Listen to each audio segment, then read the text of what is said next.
guys, it's Christy, and today's video is a tutorial. What you'll see here is 3 different pairs of ears, so I'll tell you about both pairs. The first pair is kind of like a tie-dye fluffy pair. The second pair is Donald and Daisy ears, and the other one is like just a florally summery print. So what you see right here is my ear shape. I use it to cut out the base, which is the cardboard part, which is the size of your ear. I cut out 4 of these per ear, so you see several sitting there on the side. Trace these around and then cut them out. I then line them up together and trim them to make sure that they are all the same size. That is important, especially if you're just using unforgiving fabric. If you're using fluff, like fuzzy, it's not as big of a deal, but because one of these sets of ears is going to be unforgiving fabric, we do need to trim the edges to make sure all the edges are the same size.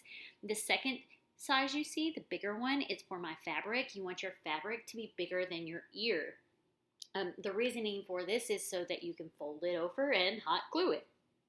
So when tracing out the fabric line, I don't do the curved part down at the bottom because I don't want to accidentally cut that piece off. So I just leave it there and I trace around the big curved part and then leave a little hanging at the bottom so that we can fold it up around the cardboard and glue it down.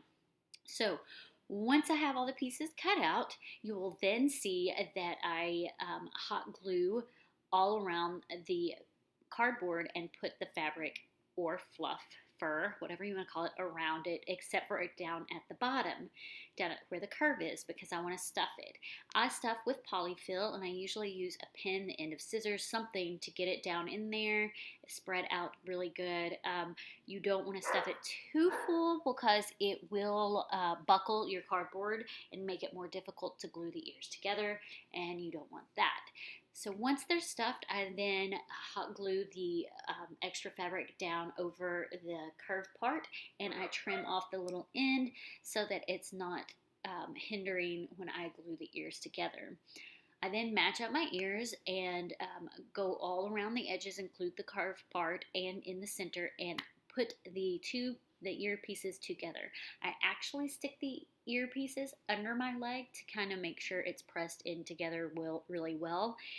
This is important if you are doing unforgiving fabric, not so important if you're doing fuzziness, but I still do it. While those are drying and being pressed together under my leg with the pressure of my leg, I take a pair of ears I've already made or purchased or whatever and take my headband and line it up.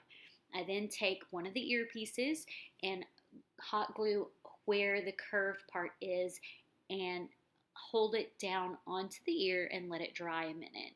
Once it's dried, I move on to the other side of the ear.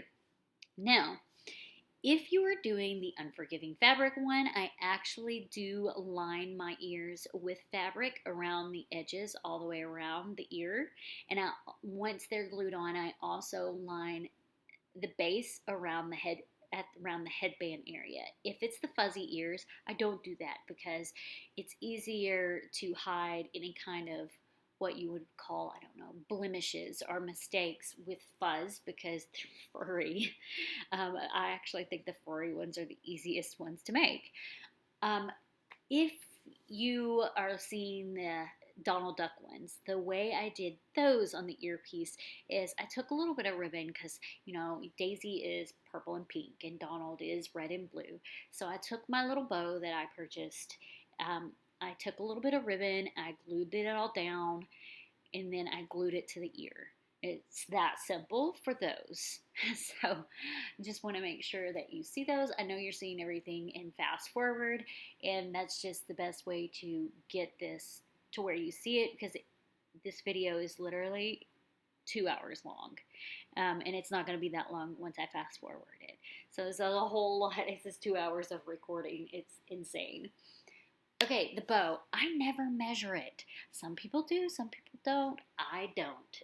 I do fold it over to see where I want the bow to lie on my ears, and then the length part is going to be the part of where the longest part is going to be the part where you fold together to make the ears. So what I do, once I cut that out, I fold over, I hot glue the bottom and the top just a little bit and fold it over. I then take the longer sides and fold them into each other, meeting in the center, and hot glue right down through there. You can overlap it a little if you want to be safe, but I usually just meet in the center. You then want to do an accordion fold, back and forth, and I'll take the hot glue gun on each side of the back and forth accordion fold, and put just a little bit of glue in each corner and hold it tightly to where you have your bow. I then take some ribbon or some fabric. If it's fabric, I do the whole lining again so there's no pieces sticking out, and then I wrap it around the bow. Depending on how heavy the bow is or how light it is, I may also wrap it around the headband to secure it. If it's pretty light and will stick without moving too much, I don't. But if it's kind of on the heavier side, I do wrap it around the headband to secure it pretty tightly. And that's literally it. The no-sew ears for me, super quick, super simple, not really a big deal. If you have any questions, let me know. And also let me know how you like hearing tutorials for these. I know I need a better workspace. I get that. It's not whatever. But usually I get some pretty good feedback on my ears and my tutorials. So I hope you are able to make your own ears. And thanks so much for watching. Bye now.